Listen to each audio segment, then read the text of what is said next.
Mill-parkeġġ tal-Addolorata f'Raħal Ġdid se jibda jaħdem servizz ta' Park and Ride li jwassal il-passiġġiera direttament lejn iċ-ċentru ta' Raħal Ġdid, kif ukoll rotta oħra diretta lejn Mater Dei u l-Università ta' Malta.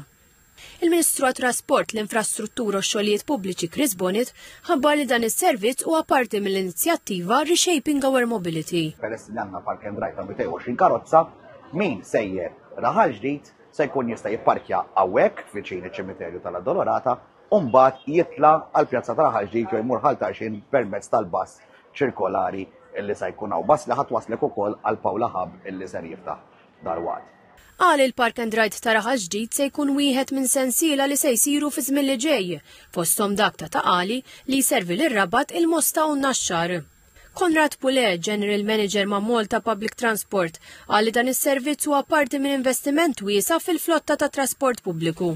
Nkunu qed nibdew servizzi ġodda ta' Park and Rides. Dan huwa grazzi l-investiment li qed nagħmlu ta' madwar 10 miljuni f'karozzi tal-inat ġodda.